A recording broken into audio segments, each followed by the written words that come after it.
Hello, and welcome to Onchain Reaction. I'm your host, Tom Salter, Head of Research at ByteTree. And today, perhaps a new face for many of you, but you'll be seeing a lot more of me in the future. So before we dive in, just wanted to discuss the premise of this video.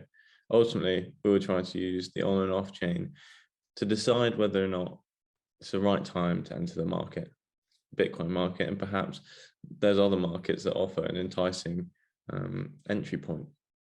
So without ado, let's jump into it.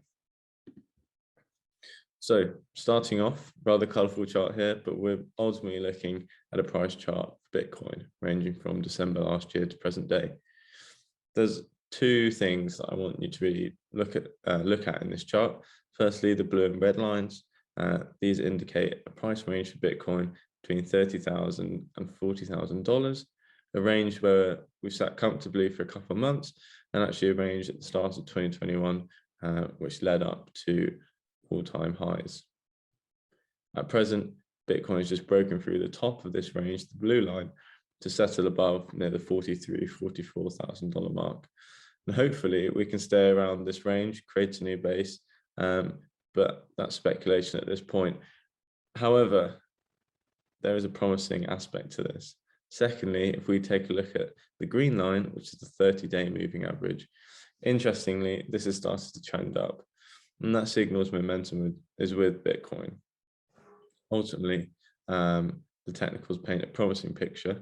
However, this is not enough to answer our market entry question. Perhaps on-chain will have an answer. Okay, here we're looking at the Bitcoin price in gold, the fees on a rolling week basis in grey. Slightly bleak picture here, as we can see if the fees have taken a dive since the April peak. Currently, that puts us in a line with late 2020 Q4. So where should fees be? In a flowing bull market, we expect fees to rise to around 6 to 8% of total transaction value. Present day, we're closer to 90 basis points. So as you can see, the fees, or certainly some of the on-chain, suggests that we're not quite in a bull market. And actually, at a price as high as $44,000, we might expect or want to see a couple of these to turn up to a more positive trend. Furthermore, a drop in fees like this can signal a slowing network effect. And ultimately, this is bad news because that is one of Bitcoin's main value drivers. Investors should really pay attention to this metric and pay close attention because we want it to turn up. And then we can start to be more comfortable at this price.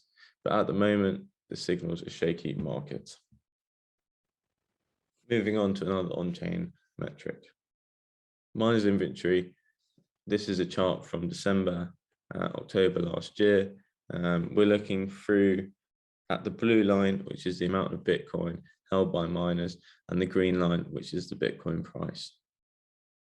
Will this metric help us decide whether it's the right time to enter the Bitcoin market? Actually, it's a slightly more promising picture, but I'll run you through why that is. This is an on-chain metric that shows the amount of Bitcoin held by miners at any one time, and miners are very key to running the blockchain. In the case of Bitcoin, they've been under fire recently with crackdowns in China, but as we can see, this metric is turning up slightly from July to present day. So why has this changed? Well, that might be more apparent in the next slide, but I just want to run you through why this looks promising.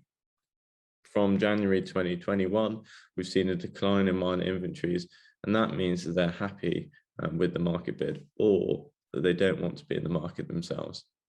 Since July, we've seen that tick up into an uptrend, and that signals that miners are holding on to Bitcoin and are not happy with the market bid.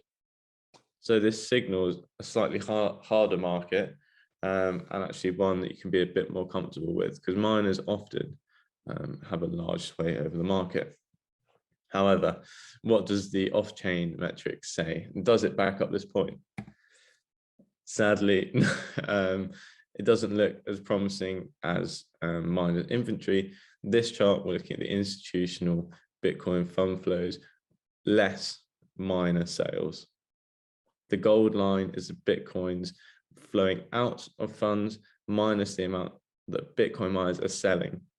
So above the red line, we've got high institutional demand, i.e. the number of supply, the supply that miners are putting into the market is just not enough for the institutional demand. Below that line, where we're sadly situated at the moment, signals that miners or institutions are not willing to buy what miners have to sell. And this is really bad news because, as you can see, it's been a steady decline since May this year. And below this red line is really not a space where we want to be. So overall, the on and off chain signal that Bitcoin is in need of an uptrend. And that's certainly a lot of indicators to support that point.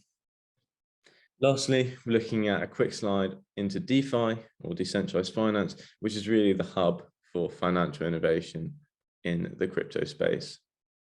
So may this give us a slightly more off-track answer to our question: is this the market where an entry point is more palatable? The chart here shows the outstanding loans per project, and it actually shows those loans over the top 3 lending protocols. So Aave is the clear winner. Aave is in purple. Compound is second in green. MakerDAO is last in orange.